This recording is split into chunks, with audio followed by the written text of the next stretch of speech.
When I woke up this morning, I I considered making a phone call. I was supposed to deliver some blinds yesterday, but my day ended up not going as I had originally planned, which I said in the video, my last video that I did. So I woke up this morning and I thought, do I really want to go outside? And the answer was not really, but then I'd said that I would, so I ended up going. And boy, am I glad that I did, because I had so many wonderful, exciting adventures and learning experiences along the way. But I did intend doing a video anyway, irrespective of my travels. So I'm gonna just do that in a couple of minutes if it's possible. And then I'll come back to my adventures. So the video I was going to do, because you probably have to go on Facebook and look at my post, but I will share the link to my Facebook page anyway, so you can have a look. Because I pretty much documented my day up until this point on Facebook with using images. So anyway, I first thing I posted, I put a picture up and I kind of blew it up and said, captioned it, spot the wrinkles.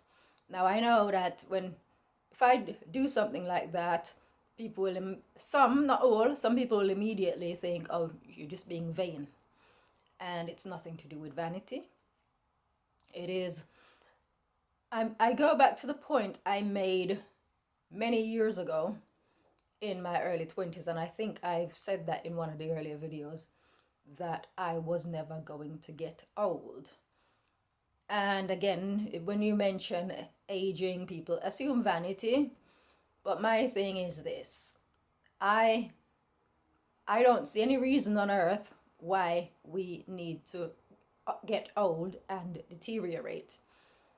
People say it's a natural part of life, but I don't look at life in those terms. I ask the question why. I'm always asking, why does this have to be so? If I can't see any good reason for, in this case, getting old and wrinkly, then it's something that I take up with God. So it was something I took up with him some time ago, because I've stated it elsewhere many times that I want to be able, for as long as I can, which is for as long as I can would mean forever. For as long as I can, I want to have the ability to do everything that I enjoy doing. To have the physicality to do it. And just to basically keep living my life in the same way that I want to. So I gave the example of when I chased on the bus the other day. There's no difference between when I was 17 and now. Still got the same energy. But people would argue with that. So anyway, the point of putting up the picture, as I said, was, sometimes people, the saying is seeing is believing. So I obviously, I've said many times, I'm 54 years old, 54 and a half to be exact, and a few days. But the fact of the matter is, people will make the excuse and say black don't crack. So at a point in my 20s when I was saying, I'm never going to get old for the reasons just stated. I want to keep doing what I do. I want to keep enjoying my life. People would say, oh no, we all age. It's inevitable. It's gonna happen. Blah, blah, blah. So here we are at 54 and people are still trying to tell me that it's luck. It's genes. I've got good genes, or black don't crack, or any number of excuses. And herein I think to myself, well, knowing God as well as I do, and again, people would challenge that, you're not giving God the credit. Credit should go to where the credit is due. So I come from the standpoint of, as I said, knowing God as I know God, God likes to showboat, and God likes a challenge. So he enjoys, for want of a better word, humiliating people. So he likes to do the impossible, where people will scream, oh, that's not possible. he will show you that yes, it is possible. But as I said, people will take away the credit from God and find some alternative excuse as to why these things are so. So anyway, so that's why I put the picture up. I didn't put it up so people can tell me, oh, you look amazing, this, that, the other. Like I said, you can zoom in as far as much as you like. You're not going to find one wrinkle. But so that's the point of that. So anyways, so we cut there and we move on to the next part. So I got myself ready. I didn't make the phone call. I decided, well, I said I would go, so off I went. And as I approached the bus stop, as I was getting on the bus, I called my mother to wish her a good morning, because normally she calls me, so I thought I'd get in there before her for a change. And lo and behold, she also was on a bus. She was going to do her shopping. This is like 9:30 in the morning. And she said I'm going to keep this short, to the point. She was racially abused by a woman on Facebook. I already posted on Facebook, and I said the word that she was called is an anagram for ginger. It begins with N, it's got an I, then it's got two G's, it's got an E and a R, 6-letter word, anagram of ginger. So from henceforth, I'll call it ginger. So she said this white woman came on the bus and ordered her out of the seat. So the bus is empty, but this woman wanted to sit in the seat where my mother was sitting. So my mother refused. So then she called her a ginger, and that all gingers should get out of the country. So at that point, I said to my mother, if it was me, I would have punched her in her mouth, because I wouldn't say I'm violent, but, you know, sometimes you've got to fight fire with fire. Sometimes that's the only way that people understand, and it will reform them. So I think my mother's calmed down a lot, because I'm sure there was a time when she might have done just that. No one would have had to give her the green light. She probably would have done it. But she chose instead to ignore her. And there were other people on the bus, and the woman was escorted off. They called the inspector, and she was ordered off. They said, we don't want any racists on our buses. So that was her experience. So traveling on, I got off the bus, got a train to Clapham Junction, and as I got up to the top of the stairs, there were some people coming out of the lift, and there was a man and a woman berating a white woman. So the two who were berating her, they were non-white, and so there was this mousy white woman wearing glasses, a nondescript white woman, and they were saying, why are you so racist? So me being me, I went up, stood in front of the woman, the supposed racist, and I asked the guy who was standing right next to me, what did the woman say? What did she do?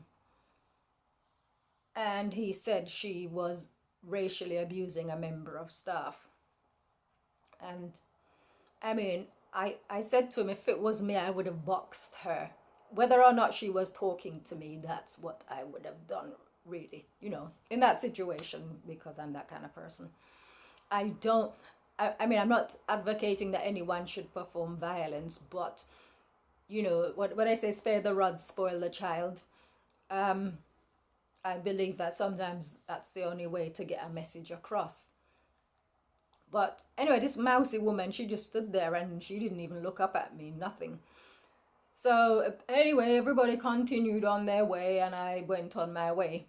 But the whole point of that, I keep telling people, we are in time, well, everything from the very beginning, it's all spiritual warfare. It's good versus evil. And so it's how you conduct yourself. People will only approach you on the basis of the energy that you give out. So if you give off energy that says here I am, kick me, pick on me, people will do that. Now, I've posted loads of pictures on Facebook along the way, and in none of them am I wearing a mask. and you've got people screaming, wear a mask, you must wear a mask, this is going to happen to you, that's going to happen to you, the police are going to arrest you, you're going to get fined. Nobody said a word to me. Why? Because I had my energy on. I had a marvelous day, right? So, I mean, I met quite a few people along the way, and only pleasant experiences. I've had no bad experiences today. So, I mean, I'm going to keep this as short as possible because I've got other things that I need to do. But it's just the bottom line is you only get what you're willing to take. So on my part, I'm all about God. It may not come across to you that way, but I'm all about God. I just don't wear it on my sleeve all the time. So I never know what each day is going to bring. And all I can say is I'm very glad that I didn't deliver the blinds yesterday, that I went today, because for me, life is all about gaining experience. It's, what they say, it's a fool who learns by his own mistakes. So for me, in this current climate, where it's all this fear and hysteria about coronavirus and wearing masks, and all around me I see people masked up and afraid of the consequences of not wearing a mask, whether it be they're going to catch the virus or they'll get fined or arrested or whatever. I have no fear. I go back to that scripture, yea, though I walk through the valley of the shadow of death, I will fear no evil. It's good versus evil, right? And as far as I'm concerned, I don't care about any coronavirus. I'm not scared of any coronavirus. I'm not scared of anything. Things are there to be challenged, to, whatever barriers, obstacles you come across in life, they are there to be examined and gotten over. You're not supposed to see these things because someone said to you, don't do this. Another human being, same flesh and blood as yourself, tells you, oh, you can't do that. Why can't you do it? If they can come up and give you, for example, if someone says, don't go down there, there's a ravenous monster chasing people, then maybe you might, if you see people running the other way, maybe you might want to run the other way as well, because, in that moment, your goal should be about saving your life, right? But alternatively, if you don't see anybody running or if there's nothing happening, then why would you run just because somebody said something to you? You would need to have evidence of it in order for you to make some response. So I've not seen the police arresting anybody. I have not seen anybody getting fined. I have not seen anybody dying from coronavirus. I've seen no evidence of anything, but common sense tells me a lot. Therefore, I don't need to react. I don't need to listen to anything that anybody is saying to me as regards. So I go back again with regards seeing is believing. So I blew up this picture and I put it on Facebook, just being playful, asking, show me the wrinkles. So in this situation, irrespective of the evidence presented, people will explain it away. So as in the case with coronavirus, show me the evidence. Show me the evidence. Nobody's showing me the evidence, but people are telling me that I need to be afraid of the virus, afraid of getting fined, afraid of the police. Show me the evidence. If you can show me the evidence, then I'll say, okay, fair enough. But I'm not going to say much more than that, other than to say I live a very practical life, right? So there is nothing, and I've said this before in another video, there is nothing that I would impart by way of advice to anyone that I've not tried, that has not worked for me, right? So I'm not telling anybody to not wear a mask, but common sense tells me it is unhealthy to breathe back in the air that you're supposed to be breathing out, right? Which is what it gets trapped in the mask. Common sense tells me that, right? I trust my common sense that, and as I've said before, if you have a bit of God in you, you get enlightenment. I'll give you a small example. I was looking for a cup for my sister, which I did manage to get. If you give me one moment, I will show you. Oops, here's my bag. First of all, I got these from the local cafe. But then further up the road, I managed to get this. Right, it's for children, but look. See, it has a straw. So I got this, so I'll drop that off for her later. Now, I was walking around quite a few shops looking for what I was looking for, which I found. And I was in one of the supermarkets, and at the moment when I reached over to my left shoulder looking for my bag, my phone rang, and it was my friend who works for the company where I dropped the blinds off. So she called me, and I said, I know I left my bag. So in that moment, I must have picked up her energy. And so I realized that I didn't have my bag in that moment when she was in the process of calling me. So this is another way that God works. In that moment when you need information, you will get it. So for me, with the virus thing, or with anything, sometimes, and I'm sure there are other people who can relate to this, sometimes thoughts flow into you, or sometimes I'm going to do something and the thought will flow into me to say, you can't do it, because I keep saying, when you have God in you, you're more intelligent. People may argue with me and say, who does she think she is? Is she trying to say she's more intelligent than the rest of us? I don't know, but that's not for me to say. But my bottom line is, we've had this virus since March, April, May, June, July, August, September, October, 7 months. And in 7 months, I've not worn a mask. In 7 months, yes, I've met the odd idiot bus driver who said, where's your mask? Right? And it's sort of like, all it's shown me in this past 7 months is how stupid people are and how susceptible. There is a scripture, it says, cursed is he who puts his trust in man.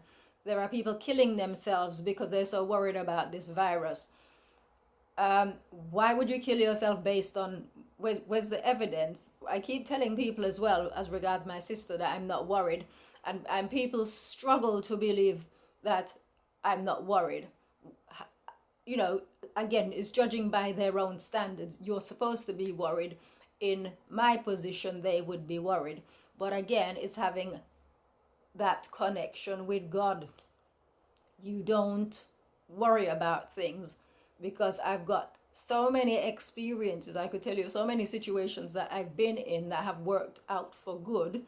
So I don't, even, there are things that, again, with inspiration flowing in, where I've looked at something and said, well, if this is this way, then this has to be that way. And it's not because I've thought of it, it's something that's flowed into me. So whereas people will worry because they don't have access to that source of, from where inspiration flows. It's all man-made thinking. Because I've got that, the only time I may end up not having good days is when I have to deal with idiots. Because, right, for obvious reasons. But it doesn't matter what's going on, I have good days.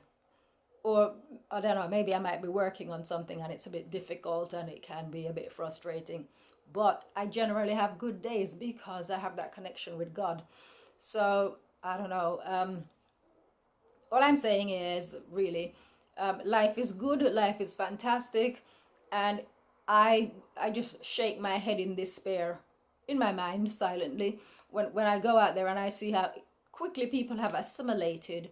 And I think, you really have to be on guard, because what's going to come next, right? If people, in the space of 6-7 months, people can be so conformed based on what evidence, then you know that the next thing, if if they decide to roll out something, if the powers that be decide to roll out something, you can bet your life that people are going to conform to it. And as I said, going back to the thing where my mother was called a ginger, with anagram, if it be the case that you've got people out there who, you know, feel that they can just go around saying whatever they like to people, what's going to happen when the time comes? Because already it's okay for people to go around having a go at those who are not wearing a mask. As I've said, I did meet one person who tried it with me, but I cursed her on the bus, right? So she tried it. I don't know if she'll try it with somebody else, but you know, sometimes that can act as a cure where a person gets more than they thought they, well, they didn't imagine they'd get anything else, because obviously they wouldn't say it if they didn't think they could get away with it. But in a situation where you've got people thinking that they can say whatever they like to one another, I mean, free speech, you know, it comes at a price. Nothing in life is free. But if people think they can get away with saying things to people, what else? Perhaps there'll come a time when people feel they can attack people. I repeat, it's spiritual warfare. And the only way to deal with this, all right, you could put a fist in someone's mouth, and that's temporary fix. But the only way to deal with it is to be spiritually prepared. So you take care of you, make sure that you are okay, that you're bulletproof, for want of a better term, and then nobody's going to mess with you, because that is how it works. It's like people will know to keep away from you. There's not much of me. I'm only 5 feet half an inch and just shy of 7 stones, right? There's not a lot of me. You think that I'm a soft target if people wanted to pick on me. I'm not. I'm quite ferocious spiritually. I'm a big scary monster spiritually. So people tend to, well, as I've said, I don't have any experiences to share of people picking on me. So, you know. But anyways, it's starting to rain, so I am going to get on with my day and then head out to the hospital to see my sister bearing gifts. So you guys take care and have a good day.